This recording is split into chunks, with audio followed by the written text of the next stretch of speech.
നാലാമത്തെ കാരണം കൃഷ്ണൻ 10 വയസ്സിനു ശേഷം വൃന്ദാവനത്തിൽ തിരിച്ചെത്തിയിട്ടില്ല. അതിനുശേഷം രാധയെ കണ്ടിട്ടുമില്ല. മറ്റു ചിലരുടെ വിശ്വാസമാണിത്.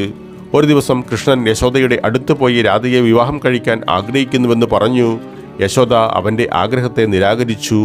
അവൾക്ക് അവനേക്കാൾ 5 വയസ്സ് കൂടുതലാണെന്നും അതിനകം തന്നെ മറ്റൊരാളുമായി രാധയുടെ വിവാഹ നിശ്ചയം നടത്തിയിട്ടുണ്ടെന്നും യശോദ അവകാശപ്പെട്ടു. എങ്കിൽ പോലും കൃഷ്ണൻ തൻ്റെ ആഗ്രഹത്തിൽ ഉറച്ചുനിന്നു.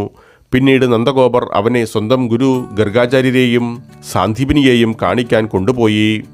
രാധ അവൻ്റെ ജീവിത ലക്ഷ്യമല്ലെന്ന് ഗുരു ഗർഗാചാര്യരും അവനെ ബോധിപ്പിക്കാൻ ശ്രമിച്ചു. എന്നാൽ ധർമ്മത്തിൻ്റെ സംരക്ഷകനോ ഭൂമിയുടെ രക്ഷകനോ ആകുവാൻ താൻ ആഗ്രഹിക്കുന്നില്ലെന്ന് കൃഷ്ണൻ നിരസിച്ചു. കൃഷ്ണൻ തൻ്റെ ജീവിതത്തിൻ്റെ ഭാഗധേയത്തെക്കുറിച്ച് പഠിക്കേണ്ട സമയമാണിതെന്ന് ഗർഗാചാര്യർ മനസ്സിലാക്കി. ദേവർഷി തനിക്ക് നൽകിയ ദർശനം അദ്ദേഹം അവനോട് വെളിപ്പെടുത്തുന്നു. കൃഷ്ണൻ തൻ്റെ സുഹൃത്തുക്കളോടും സമൂഹത്തോടും കുടുംബത്തോടും പ്രതിജ്ഞാബദ്ധനായിരുന്നു. തന്നെക്കുറിച്ചുള്ള പരമാർത്ഥം മനസ്സിലാക്കിയ അവൻ അസ്വസ്ഥനായി. നിശബ്ദനായി ഗോവർദ്ധന പർവ്വതത്തിലേക്ക് നടന്നു.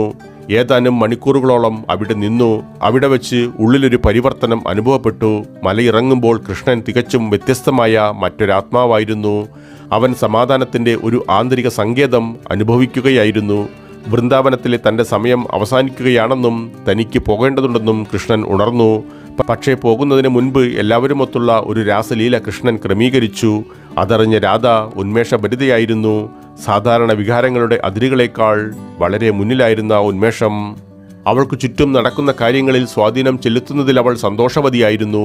ആ നിമിഷം രാധയുടെ വികാരങ്ങൾ കൃഷ്ണൻ അറിയുന്നുണ്ട്. ഇടുപ്പിൽ നിന്നും ഓടക്കുഴൽ വലിച്ചൂരി രാധയ്ക്ക് സമ്മാനിച്ചു. അവൾക്ക് വേണ്ടി മാത്രമാണ് ഓടക്കുഴൽ വായിക്കാറുണ്ടായിരുന്നതെന്നും അദ്ദേഹം ഓർമ്മപ്പെടുത്തി. കൃഷ്ണൻ പിന്നീട് തൻ്റെ ജീവിതത്തിലുടനീളം പുല്ലാങ്കുഴൽ വായിച്ചില്ല. വൃന്ദാവനത്തിൽ തിരിച്ചെത്തിയില്ല. കൃഷ്ണൻ രാധയെ വിവാഹം കഴിക്കാഞ്ഞതിൻ്റെ മറ്റൊരു കാരണം ഇതായിരിക്കാം.